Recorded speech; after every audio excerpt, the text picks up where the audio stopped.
우리 한번 따라서 하겠습니다. 신앙생활 한다.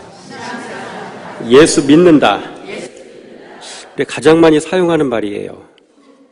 여러분, 신앙생활 한다는 말과 예수를 믿는다는 말은 무슨 뜻입니까? 따라서 합니다. 말씀을 신뢰한다. 그렇죠? 말씀을 신뢰한다는 뜻입니다. 그렇죠? 신앙생활 잘하는 분들 주변을 살펴보면은 늘 말씀을 가까이 해요. 말씀을 주야로 묵상하고 묵상한 그 말씀에 순종하고 그런 삶을 살아가고 있습니다. 그런 분들이 신앙생활 잘하는 겁니다. 오늘 이 자리에 참여한 모든 분들 신앙생활 잘 하시기 바랍니다. 말씀을 잘 신뢰하시기 바랍니다. 다른 말로 말씀의 종이 되시기 바랍니다. 이 말씀을 가까이 하는 삶, 이 묵상하는 삶을 살다 보면은 처음에는 세상에 속해 있기 때문에 우리의 생각 자체가 말씀에 집중이 잘 안 됩니다. 말씀을 보는데도 공과금을 내야 되는데, 밥을 해야 되는데, 아이가 아파도 병원을 데려갔다 와야 되는데 별의별 생각이 다 나요. 그러니까 초기에는 이렇습니다. 근데 말씀을 계속해서 묵상하는 삶을 살다 보면 이제 말씀을 집중하게 되고요. 줄거리가 보이는 거예요. 그렇죠? 예수님이 병 고치는 것도 보면서 놀라워하기도 하고, 그렇죠? 예수님 말씀하시는 걸 보며 또 새로운 것들 깨닫게 되어지고 줄거리가 보이는 겁니다. 자, 그렇게 말씀 묵상을 하다 보면 이제는 그 말씀 안에서 죄가 보여지는 거예요. 내 자신을 말씀 속에서 보는 겁니다. 그래서 가정생활하면서 나의 연약한 죄들이 보여지고 또 부부생활하면서도 나의 실수, 허물 같은 것들이 말씀을 통해 보여지고, 그렇죠? 사람을 대할 때 내가 행동했던 잘못된 것들이 말씀을 통해 보여지고 깨달아지고, 내 본성이 보여지고 나의 못난 인격이 보여지고 내 자신의 잘못된 사람 됨됨이가 보여지고 말씀을 통해 그런 것들이 보여지는 겁니다. 그 말씀 앞에 머리를 숙일 수밖에 없는 겁니다. 겸손을 그 가운데 배우는 겁니다. 이런 시간들을 가지면서 내 내면의 세계가 말씀을 통해 다듬어지고 만져지는 겁니다. 그러면 신앙생활은 이렇게 생동력 있고 실제로 내 삶 속에 변화들이 일어나는 여러분 그러한 생활을 해야 될 줄 믿습니다. 이런 것들이 내 삶 속에 일어나야 됩니다. 그래서 머리가 따라서 합니다. 내 생각이 청정지역이 되고 내 마음이 청정지역이 되고, 그렇죠? 우리는 살아가면서 사람을 통해 반응하면서 환경과 상황을 통해 반응하면서 우리 마음속에 너무나 많은 죄악들을 우리가 범하면서 살고 있단 말이에요. 말씀을 통해 이런 것들을 우리가 하나하나 터치하면서 내 심령과 내 생각 속에 청정지역이 생겨지는 겁니다. 이런 것들이 진짜 신앙생활, 살아있는 신앙생활 하는 겁니다. 이런 생활 하시기 바랍니다. 오늘 본문의 말씀 넘어와서 보니까 이 마태복음 8장 말씀이에요. 1장부터 시작해서 쭉 이렇게 8장까지 달려오게 되는데, 여러분 마태복음 1장은 어떤 내용일까요? 따라서 합니다. 말씀 오셨다. 말씀이 오셨는데 그 말씀이 그리스도 예수잖아요. 그렇죠? 그 마태복음 1장은 족보장이에요. 예수님이 이 땅에 오신 내용을 담은 거예요. 그래서 마태복음 1장은 말씀 오셨다. 그죠? 마태복음 2장은 뭘까요? 따라서 합니다. 말씀 알아봐라. 말씀이 지금 그리스도가 오셨으니까 알아봐야 되잖아요. 근데 헤롯 대왕은 알아봤을까요? 못 알아봤을까요? 못 알아봤잖아요. 예수를 죽였잖아요. 진리를 죽였잖아요. 반면에 알아본 사람인데 그 사람이 누구예요? 동방박사 세 사람이잖아요. 1288km가 되는 바벨, 그렇죠? 이 지역에서 말씀 사랑하는 열정 때문에 달려왔단 말이에요. 걸어왔단 말이에요. 그렇죠? 말씀 알아본 사람이 동방박사였어요. 마태복음 2장은 말씀 알아봐라. 그렇죠? 그렇듯이. 마태복음 3장 뭘까요? 따라서 합니다. 말씀 맞을 준비해라. 그렇죠? 말씀 맞을 준비해라. 그 얘기입니다. 세례 요한이 한 얘기가 있죠. 회개하라. 천국이 가까웠느니라. 그 천국이 바로 누구십니까? 그리스도 예수. 말씀이신 예수. 우리의 심령 속에 통치하길 원하시는 예수이십니다. 그 예수를 마음속에 모셔드릴 준비를 해라. 빨리 회개해라. 그 얘기가 마태복음 3장 얘기죠. 그렇죠? 그 다음에 마태복음 4장 얘기는 뭘까요? 따라서 합니다. 말씀께서 시험 받으시다.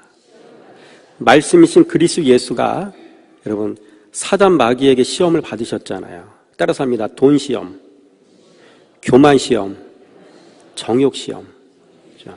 이 세 가지 시험을 말씀이신 예수님께서 당하신 거란 말이에요. 다 이기셨잖아요. 뭘로 이기셨을까요?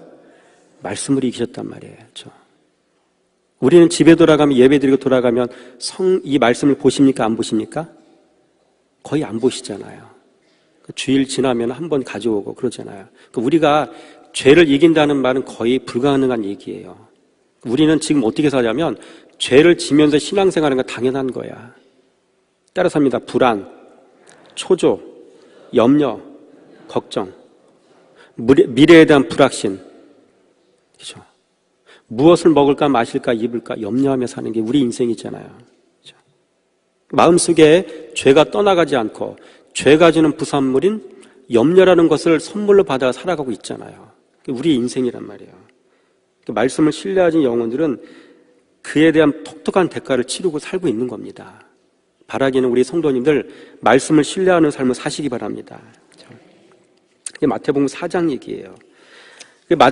말씀께서 시험을 다 받으시고 이기시고 그 다음에 말씀으로 또 하시는 일이 있어요. 제자를 또 말씀으로 부르신단 말이에요. 그렇죠? 마태복음 4장 18절 말씀, 22절 말씀까지 집에 가서 보시면 말씀께서 말씀으로 제자를 불러 모으시는데 거기에 반응하는 제자들은 곧 즉시 말씀에 반응해서 주의 종이 되기로 작정하고 주님을 따르게 되어지죠. 그렇죠? 인생이 그렇게 바뀌어지는 겁니다. 그 다음 마태복음 5장 말씀은 어떤 내용이에요? 따라서 합니다. 말씀께서 말씀을 가르치시다. 그렇죠? 산 위에 올라 앉으시니 무리들이 가까이 나왔어요. 먼저 예수님의 제자들이 가까이 왔고 무리들이 가까이 주님 앞에 다가왔어요. 그들에게 산상수훈의 말씀, 팔복의 말씀을 전해주십니다. 그 이야기가 5장, 6장, 7장까지 진행이 되고요. 다 끝나고 마태복음 8장 1절에 가면 어떻게 나와 있을까 한번 궁금하니까 보겠습니다. 마태복음 8장 1절 말씀 같이 한번 보겠습니다. 시작. 예수께서 산에서 내려오시니 수많은 무리가 따르니라. 그렇죠? 많은 사람들이 따라요. 말씀을 전하셨더니 많은 무리들이 수많은 무리에 따른단 말이에요. 그렇죠? 그러니까 예수님이 7장 말씀까지 산상수훈의 말씀을 다 가르치고 난 다음에 이후의 일이란 말이에요. 그렇죠? 그러니까 귀한 말씀 전해졌기는 사람들이 따라오는데 주님은 영이신 분이기 때문에 사람을 분별하시는 분이시에요. 이 수없이 많은 무리들이 나를 따라오고 있는데 이 사람 도대체 어떤 동기와 목적을 가지고 나를 따라오고 있느냐. 주님은 그것을 테스트하시는 겁니다. 그리고 오늘 본문의 말씀을 통해 말씀을 전할 방향은 말씀이 전해질 때 사람들이 어떻게 반응했는가 이 부분을 이제 가지고 말씀을 나누게 될 텐데 이 말씀을 통해서 여러분의 심령 속에 주신 하나님의 음성을 다 듣게 되는 그런 은혜가 우리 모두에게 있어지기 원합니다. 자, 말씀을 보고 들은 사람들의 반응을 한번 보겠습니다. 첫째, 따라서 합니다. 말씀 알아보고 말씀의 종이 되었던 사람들도 있었고 말씀 알아보지 못하는 말씀 맹인도 있었다. 그렇죠? 세 번째 뭐예요? 따라서 합니다. 표적 열광자들도 있었다. 그렇죠? 네 번째 따라서 합니다. 말씀 듣고 자기 십자가를 지지 못하는 제자들도 있었다. 이렇게 되죠. 천차만별이에요. 이렇게. 요 네 가지 말씀을 가지고 오늘 은혜를 한번 나눠보도록 하겠습니다. 첫째, 말씀 알아보고 말씀의 종이 되었던 사람들도 있었다고 했잖아요. 어떤 사람일까요? 오늘 8장 2절 말씀 보겠습니다. 시작. 한 나병 환자가 나와 절하며 이르되 주여 원하시면 저를 깨끗하게 하실 수 있나이다 하거늘. 오늘 이 나병 환자가 예수님을 뭐라고 불렀습니까? 따라서 합니다. 주여. 주여 원하시면 주여라고 불렀단 말이에요. 헬라 원어로는 퀴리오스, 주님. 나는 종이고 당신은 주인입니다. 그런 의미입니다. 그럼 이 당시에 유대인들은 존경한 사람을 향해서 랍비라고 부르는 것이 일반적인 예였다고 합니다. 그러나 오늘 본문 말씀에 나온 이 나병 환자는 랍비라는 호칭 대신에 종이 주인을 부를 때 사용했던 퀴리오스, 주여라는 용어를 사용해서 예수님을 불렀던 걸 볼 수가 있습니다. 이 사람은 어떤 사람입니까? 말씀을 듣고 예수 그리스도, 말씀이신 예수 그리스도를 이제 내 인생의 주인으로 삼겠습니다. 나 당신의 종입니다. 이렇게 반응을 했다는 얘기죠. 그럼 모세 같은 경우에 하나님께서 호렙산에서 떨기나무 가운데 부를 때 내 발에서 신을 벗으라. 네가 서 있는 땅은 거룩한 땅이니라 말씀하실 때 어떻게 했습니까? 자기 발에서 신을 벗었잖아요. 그 당시에 사람이 신발을 벗는다는 얘기는 신발을 벗으라고 했던 그 대상의 종이 되겠다는 그런 의미라는 겁니다. 그러니까 모세는 하나님께서 말씀하셨을 때 그 말씀에 순종해서 내가 당신의 종이 되겠습니다. 난 당신의 종입니다. 라는 신앙의 고백의 표현으로 자기 발에서 신을 벗었다는 얘기죠. 여러분, 예수 그리스도의 음성을 듣는 자, 말씀에 따라 순종하는 자들은 다 동일하게 이렇게 반응을 보입니다. 나는 당신의 종입니다. 오늘 이 시간에 주님께서 여러분들에게 물으십니다. 나는 너를 종으로 부르기 원한다. 여러분, 어떻게 답변하시겠습니까? 주님, 그렇습니다. 내가 당신의 종입니다. 이제 내 인생은 내 것이 아닙니다. 주님의 것입니다. 당신의 것입니다. 여러분, 이런 신앙의 고백을 하는 우리 믿음의 성도가 되기 원합니다. 오늘 나병 환자는 이렇게 주님 앞에 신앙의 고백을 했습니다. 두 번째로 말씀을 보고 들었던 사람 중에 또 한 부류의 사람이 나옵니다. 그 사람이 누구냐면 백부장입니다. 오늘 6절 말씀 한번 보겠습니다. 시작. 이르되 주여 내 하인이 중풍병으로 집에 누워 몹시 괴로워하나이다. 이 사람이 바로 누구예요? 백부장이에요. 8절 말씀 보겠습니다. 시작. 백부장이 대답하여 이르되 주여 내 집에 들어오심을 나는 감당하지 못하겠으니 다만 말씀만 하옵소서. 그러면 내 하인이 낫게 싸움나이다. 오늘 이 백부장도 여러분 나병 환자와 똑같이 고백을 하죠. 따라서 합니다. 주여. 그렇죠. 말씀이 들려질 때 말씀의 종이 되겠다고 고백하는 사람들이 이렇게 있습니다. 바라기 원하는 거 우리 믿음의 성도님들은 말씀에 반응하는 성도가 되기 원합니다. 표적과 떡에 굶주려 사는 불쌍한 영혼이 아니라 오늘 예수님을 따랐던 많은 무리들은 대부분이 그런 사람이에요.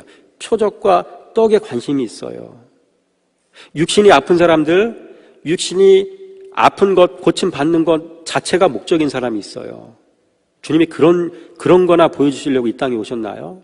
아닙니다. 주님은 우리가 주님의 종으로 우리가 서기 원하고요.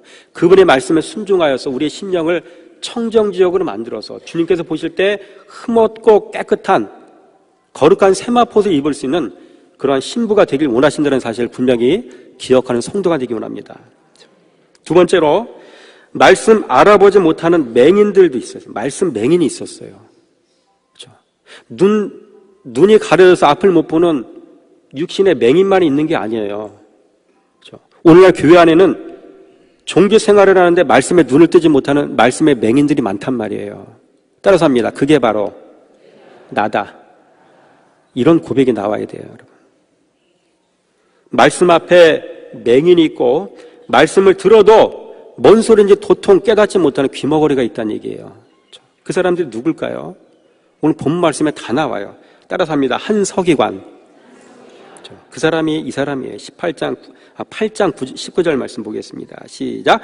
한 서기관이 나와 예수께 아뢰되 선생님이여 어디로 가시든지 저는 따르리이다. 그렇죠. 선생님이여 내가 당신을 선생님으로 따르겠습니다.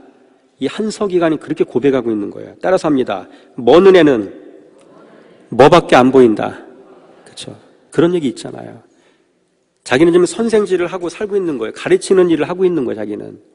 그러니까 그 수준밖에 안 보이는 거예요. 남들이 감히 하지 못하는 아주 비범한 말씀을 하시는 분, 기상천외한 말씀을 하시는 분, 그분의 말씀에 사람들이 껌뻑껌뻑 죽어 넘어가잖아요. 깜빡깜빡 넘어가잖아요. 그러니까 그런 모습만 보는 거예요. 이 예수라는 사람을 나의 스승으로 삼으면 나도 저 예수처럼 될 수 있어. 이런 수준의 동기였다는 얘기죠. 눈에는 선생밖에 안 보이는 겁니다. 여러분, 하나님 나라의 생활 법칙을 지금 가르쳐 주신 예수님, 이분이 이 서기관의 눈에는 여전히 랍비로밖에 보이지 않았다는 것, 이 사람이 바로 어떤 사람이란 얘기입니까? 말씀을 들어도 여러분 듣지 못하는 귀머거리이고요. 그렇죠? 말씀이신 그리스도 예수를 보았어도 그분의 실체를 깨달아 알지 못하는 맹인 아니겠습니까? 그럼 마지막 시대는요, 보지 못하면 당하고요, 듣지 못하면요, 평생 여러분 그 대가를 치르고 살아가야 돼요. 얼마나 처절한지 몰라요, 여러분. 여러분의 삶 자체 그렇지 않아요? 말씀에 목숨 걸지 않고 말씀을 신뢰하지 않고 살았던 삶, 불안, 초조, 염려, 근심, 걱정, 무엇을 먹을까, 무엇을 마실까, 무엇을 입을까, 그 얘기 남 얘기든가요? 말씀을 신뢰하지 못하며 사는 사람들, 그 대가 너무나 큽니다. 그럼 말씀을 신뢰하는 성도가 되기 원합니다. 자, 그러면 오늘 말씀에 나오는 이 서기관이 예수님을 따르고자 한 동기가 있어요. 숨겨진 동기가 있어요. 그 동기를 한번 찾아보겠습니다.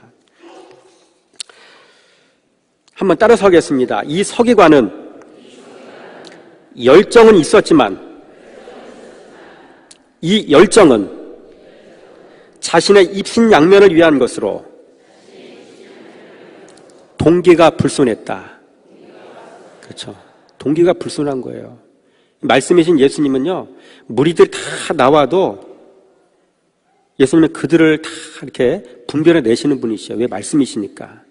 말씀을 통해서 마귀의 시험을 이기셨던 예수, 그분은 똑같이 말씀을 통해 사람들을 분별하신 분이에요. 오늘 이 시간에도 하나님의 생명의 말씀이 이렇게 전해지는데 이 말씀을 통해서 하나님은 다 분별하셔요. 내 양이 있는가 하면 아직까지 구원의 바운더리에 들어오지 못하는, 세상에서 방황하는, 그리스도가 인생의 목적이 아닌 사람들 다 분별해 내신다는 얘기죠. 이런 말씀에 여러분의 인생을 거는 주님의 참 제자가 되기 원합니다. 두 번째로 화면에 나올까요? 여러분, 예수님은 이 서기관이 자신의 제자가 될 수 없는 이유를 다음 두 가지로 말씀을 하셨습니다. 첫째, 따라서 합니다. 이 서기관은 열정만 있었지 자기 부인이 안 된 사람이었다. 그렇죠? 자기 부인이 절대 안 된 사람이에요. 이 사람은요.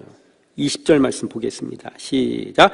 예수께서 이르시되 여우도 굴이 있고 공중의 새도 거처가 있으되 인자는 머리 둘 곳이 없다 하시더라. 그렇죠? 여러분, 20절 말씀은 예수님을 따르는 자에게 임할 고난을 말씀하시는 것이에요. 예수님은 얼마나 인격적인 분인지 몰라요. 너 네 자신의 입신양면을 나를 따라와? 그따구의 사고방식 가지고 나를 따라와? 넌 나를 못 따라와. 가. 매몰차게 예수님 말씀하실 수 있을 텐데 예수님 굉장히 인격적인 분이세요. 여러분, 우리가 생활하다 보면은 내 앞에 있는 사람이 실수와 어떤 허물이 있을 수 있잖아요. 근데 우리는 어떻게 해요? 그 사람의 잘못들을 확 드러내가지고 한마디로 까야 되잖아요. 그 사람은 엄청 상처받잖아요. 그런 일들이 있잖아요. 예수님은 이 서기관이 잘못된 동기를 가지고 예수님을 따르고 있어도 주님은 돌려서 표현하시면서 전곡을 찌르면서 그가 생각하는 그 생각이 잘못된 것을 가르쳐 주시는 분이신 거죠. 그렇죠? 따라서 합니다. 내가 가는 길은 고난의 길이다. 그래도 너는 나를 따라올 수 있니? 예수님 그거 물어보시는 거예요, 지금. 내가 지금 가는 길은 이렇게 힘들고 어려운 길인데 너는 따라올 수 있냐? 네 숨은 동기가 도대체 뭐냐? 그런 얘기 아니겠습니까? 따라서 합니다. 너는 자기 부인이 되었냐? 한마디 그거 물어보시는 거예요. 자기 부인이 안 된 사람은 주님을 따를 수가 없어요. 그렇죠? 오늘날 교회에 있는 수없이 많은 성도들이 자기 부인이 거의 안 된 거예요. 그렇죠? 자기 부인. 여러분, 자기 부인이 뭘까요? 마태복음 4장 말씀에 따라서 합니다. 돈 이기고, 교만 이기고, 정욕 이기고, 예수님이 이기신 시험이 세 가지거든요. 우리 믿음의 성도들이 이겨야 될 시험이 이렇게 세 가지예요. 이 세 가지를 이기지 못하고 살아가는 사람들의 인생의 절망적인 상황들을 우리가 TV를 통해 많이 보지 않습니까? 요즘 미투 운동 많이 일어나지 않아요? 가해자와 피해자의 모습 보세요. 다 망가지지 않아요? 그렇죠? 정욕 이기지 못했잖아요. 돈 이기지 못해서 돈 때문에 새고랑차는 인생들 얼마나 많이 있습니까? 교만해서 한순간에 미끄러진 인생들 얼마나 많이 있어요. 그 말씀이 그냥 말씀이 아닌 거예요. 이 세 가지 이 시험을 이기는 것이 나 자신을 부인하는 겁니다. 여러분의 삶 가운데 이런 세 가지 부인들이 반드시 일어나기 원합니다. 그래서 주님을 바른 동기로 따라가는 믿음의 성도가 되기 원합니다. 두 번째로 서기관은 자기 십자가를 질 준비가 안 된 사람임을 예수님이 자신의 제자를 들어 말씀하시는 것을 우리가 볼 수가 있습니다. 우리 21절과 22절 말씀 한번 보겠습니다. 시작. 제자 중에 또 한 사람이 이르되 주여 내가 먼저 가서 내 아버지를 장사하게 허락하옵소서.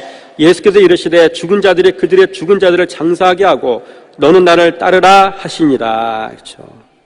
주님을 따르는 제자는 자기 십자가를 지는 사람이어야 되는 것을 하는 것을 주님 말씀하고 계시는 겁니다. 여러분, 삶의 우선순위가 말씀 앞에 분명하게 정해지지 않은 사람들은요, 우왕좌왕할 수밖에 없어요. 마태복음 4장 18절 말씀에 보니까 나를 따르라 주님 말씀하실 때 제자들의 반응이 어땠어요? 배를 버려두고 그물을 버려두고 아버지를 버려두고, 아버지 버렸다고 해서 어떻게 버렸다는 의미가 아니라, 여러분, 가정을 소중히 하고자 하는 그 마음을 버리는 게 아니에요. 그 위에 그리스도 예수 말씀에 순종하겠다는 거, 말씀의 종이 되겠다는 거예요. 그 우선순위를 얘기하는 거죠. 그러니까 이런 것들이 말씀이 전해질 때, 들려질 때 이렇게 제자들에게서 나타났다는 얘기죠. 여러분, 하나님의 말씀은 이런 이제 이 말씀에 반응하는 이런 성도를 주님 기뻐하시는 거 믿으시기 바랍니다. 세 번째로, 말씀을 보고 들은 사람들 중에는 표적 열광자들도 있었어요. 이런 용어들 저도 처음 한번 달아보는 건 표적 열광자들이 있었어요. 한번 18절 말씀 보겠습니다. 시작. 예수께서 무리가 자기를 애워싸는 것을 보시고 건너편으로 가기를 명하시니라. 무리가 애워싸는 것을 보시고, 이런 무리가 많이 모였다고 좋은 게 아니에요. 말씀 볼 때 무리라는 말들이 굉장히 많이 나와요. 무리 중에 한 사람이, 무리들이 인산인해를 이루고 별로 좋은 내용이 아니에요. 그냥 무리는 무리일 뿐인 거예요. 한국 교회에 수없이 많은 성도가 있다 하지만 주님 별로 기뻐하지 않으세요. 대부분이 다 무리이기 때문에. 그 무리들의 신앙의 동기와 목적이 뭐예요? 표적, 떡, 이런 거란 얘기죠. 주님은 말씀을 던져보시고 말씀에 반응하는 성도만이 자신의 양으로 인정하십니다. 말씀을 던지실 때 말씀에 정확히 반응하는 우리 믿음의 성도가 되기 원합니다. 네 번째로, 말씀을 듣고도 자기 십자가를 지지 못하는 제자들도 있었어요. 그렇죠? 21절과 22절 말씀 시작. 제자 중에 또 한 사람이 이르되 주여 내가 먼저 가서 내 아버지를 장사하게 허락하옵소서. 예수께서 이르시되 죽은 자들이 그들의 죽은 자들을 장사하게 하고 너는 나를 따르라 하시니라. 그렇죠? 죽은 자들이 그들의 죽은 자들을 장사하게 하고 너는 나를 따르라 하시니라. 이런 말씀을 듣고도 우선순위를 정하지 못하여 우왕좌왕하는 제자들의 모습, 우리가 보고 있는 겁니다. 여러분, 이렇게 말씀에 대한 반응은 천차만별입니다. 여러분, 이 모습이 예수님이 사역할 당시에 나타나는 모습인데 단지 그것뿐이겠습니까? 여러분, 오늘날도 마찬가지입니다. 한번 따라서 하겠습니다. 말씀 듣고도 일을 가는 사람이 있고, 말씀을 대적하는 자가 있고, 진리신 말씀을 죽이려는 사람도 있다. 자, 굉장히 엉뚱한 말씀을 제가 드리는 거예요. 어떻게 진리신 말씀을 듣고 일을 가라? 어떻게 말씀 듣고도 진리신 말씀을 죽이려고 그래? 앞뒤가 안 맞는 말 같잖아요. 여러분, 교회 밖에는 신천지가 있고 교회 안에는 또 어떤 사람이 있을까요? 진리의 말씀을 듣고도 진리에 반응하지 않고 모르쇠로 일관하고 사는 주님의 백성들이 결국 진리를 죽이는 사람들이라고 성경은 말씀하고 있습니다. 우리 자신이 이런 생명의 말씀 듣고도 이 말씀에 정확히 반응하지 못하면 우리가 바로 진리를 죽이는 그런 사람들이라는 겁니다. 그래서 이런 사람들은 여전히 패역한 세대로 머물러서 살고 있는 것이죠. 여러분, 패역한 세대, 여러분, 패역하다는 말이 무슨 말일까요? 따라서 합니다. 그리스도를 정확히 모르는 사람. 그렇죠? 이런 사람들이 바로 패역한 사람인 거예요. 그리스도를 정확히 모르는 사람이 패역한 사람이에요. 예수님께서는 자기의 사랑하는 제자들에게도 패역한 세대라고 말씀하셨어요. 그리스도를 정확히 모르니까. 그러니 우리는 어떻게 했냐는 얘기겠습니까? 우리 자신도 그리스도를 알지 못하면 패역한 세대로 살아갈 수밖에 없는 겁니다. 바라기 원하는 것은 오늘 믿음의 우리 모든 성도님들은 오늘 말씀이 전해지고 들려질 때 네 가지의 반응이 나타나지 않습니까? 말씀을 알아보고 말씀의 종이 되었던 사람들이 있었고, 말씀을 알아보지 못하는 맹인들도 있었고, 그 다음에 표적 열광자들도 있었고, 말씀을 듣고도 자기 십자가를 아직까지 지지 못하는 제자들도 있었던 걸 보게 되었습니다. 여러분은 어떤 모습에 해당이 되십니까? 바라기는 말씀을 잘 알아보는 성도가 되기 원합니다. 말씀 알아보고 말씀의 참 종이 되시길 바랍니다. 주님이 걸어가신 그 길을 주님과 동행하며 살아가는 그런 귀한 은혜가 그 가운데 여러분 모두에게 있어지기 원합니다. 참 좋으신 하나님 감사합니다. 오늘 하나님의 생명의 말씀을 나누었습니다. 주님께서 말씀을 가르칠 때 네 가지의 반응이 나타났는데 오늘 주신 말씀의 교훈을, 아름다운 그 교훈을 우리가 깨달았습니다. 말씀을 알아보고 말씀이 종의 아버지 되었던 사람들과 같이 그 말씀 앞에 내 자신의 모든 걸 내려놓기 원합니다. 자기 자신을 부인하고 자기 십자가를 지게 하시고 아버지 그리스도와 동행하는 귀한 삶을 살아갈 수 있는 우리 모두가 되기 원합니다. 주님께서 부르실 때 그 마지막 때에 아버지 하나님 흠없고 아름다운 모습으로 아버지 보존되었다가 아버지 세마포를 입고 주님의 신부로 아버지 당당히 주님 앞에 아버지 설 수 있는 우리 모두가 될 수 있도록 역사하시기 원합니다. 감사드립니다. 예수님 이름으로 축복하며 기도드렸습니다. 아멘.